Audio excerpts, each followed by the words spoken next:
যেটা আমি আগে বললাম যে as a batting unit probably Mahmudullah সংবাদ সম্মেলনে এলেন। হতাশাক্লিষ্ট মুখে স্কটল্যান্ডের কাছে হৃদয় মুচড়ানো হারের ব্যাখ্যা দিতে লাগলেন, যাদের কাছে হেরে 2021 বিশ্বকাপে বাংলাদেশ অধিনায়ক মাহমুদুল্লাহর বিশ্বকাপ শুরু হলো। সেই স্কটিশরাই মাহমুদুল্লাহকে থামিয়ে করলেন জয়োৎসব। গালে হাত দিয়ে স্কটিশ উৎসব থামার অপেক্ষায় থাকা মাহমুদুল্লাহর ছবি সামাজিক যোগাযোগ মাধ্যমে ট্রলও হয়েছিল। টি-20 ক্রিকেটে মাহমুদুল্লাহর অতলে ডুবতে চলার শুরু তো এটাই। সেই শুরু চূড়ান্ত রূপ পায় 2022 সালে সংযুক্ত আরব আমিরাতে হওয়া এশিয়া কাপে, যে টুর্নামেন্টের পর থেকে মাহমুদুল্লাহ দল থেকে বাদ পড়েন। 2022 টি-20 বিশ্বকাপেও যে জায়গা হয় না বাংলাদেশ ক্রিকেটের এই ম্যাটাডোরের। 31 জানুয়ারি 2024। এবার মাহমুদুল্লাহ কিছুই বলেননি, তবে কাজ করেছেন। মানে ক্রিকেট ম্যাটাডোরদের যেটা করতে হয় সেটিই করেছেন।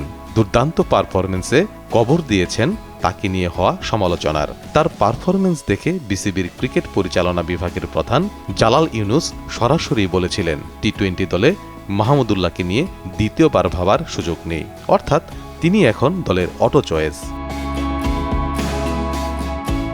2021 সালের টি-20 বিশ্বকাপের 7 অক্টোবর দিনটি যদি হয় ম্যাটাডোর মাহমুদুল্লাহর মরে যাওয়ার, তাহলে 2024 সালের 31 জানুয়ারি তার পুনর্জীবন লাভের। এটা অবশ্য টি-20 ক্রিকেটে।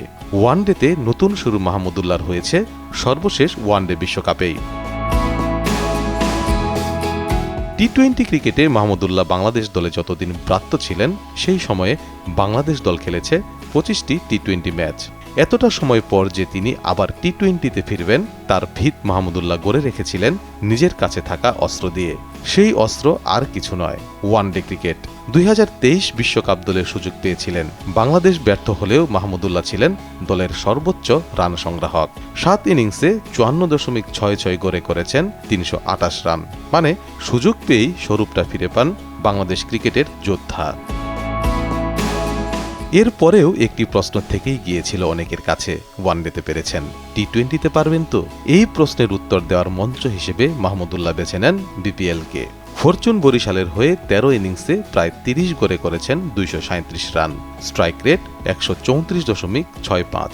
রান গড় বা স্ট্রাইক রেট তিনটির কোনোটি হয়তো মুগ্ধ করবে না অনেককে, কিন্তু এর মধ্যে অনেকগুলো ইনিংস ছিল দলের জন্য খুব কার্যকর।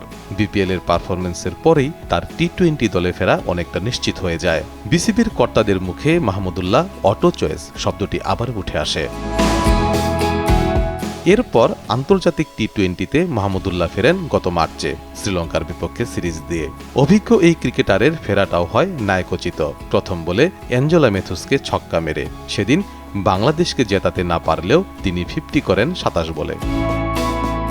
4 ছক্কার সেই ইনিংসে একটি বল তো স্কোয়ার লেগের উপর দিয়ে গ্যালারির ছাদে পাঠিয়েছিলেন, যে বল আর মাঠে ফেরেনি। টি-20তে এরপর থেকেই একটা বিষয় নিয়মিত, মাহমুদুল্লাহর ব্যাটিংয়ে দেখা যাচ্ছে ইন্টেন্ট। এই যেমন জিম্বাবুয়ে সিরিজে 5ম ম্যাচ, পাওয়ার প্লেতে 15 রানে 3 উইকেট নেই। এমন অবস্থায় উইকেটে এসেও রানের জন্য খেলেছেন, করেছিলেন 36 বলে 50। একটা সময়ে অটো চয়েস থাকা, এরপর দল থেকে বাদ পড়া, ফিরে আবারও অটো চয়েস হওয়া। সন্দেহ নেই মাহমুদুল্লাহ এর জন্য পরিশ্রম করেছেন, তবে এখানে তার বিশেষত্ব আছে। নিজের বাদ পড়া বা ফেরা নিয়ে অভাব অভিযোগ করেননি, কিংবা জবাব পাল্টা জবাবের খই ফোটাননি। নীরবে শুধু নিজের কাজটা করে গেছেন। দল থেকে যখন বাদ পড়েছিলেন তার ফিটনেস নিয়ে নানা কথা হয়েছে, অথচ 38 বছর বয়সেও দুর্দান্ত ফিটনেসই তার বড় পুঁজি। মাহমুদুল্লাহকে তাহলে নীরবে লড়ে যাওয়া, হার না মানা এক ক্রিকেট যোদ্ধা তো বলাই যায়। এ কারণেই তো তার ক্রিকেট জীবন নিয়ে লিখতে গেলে সবার আগে যে বাক্য মনে পড়বে সেটা হতে পারে এরকম, মাহমুদুল্লাহ মানেই যোদ্ধা, মাহমুদুল্লাহ মানেই ফিরে আসার গল্প।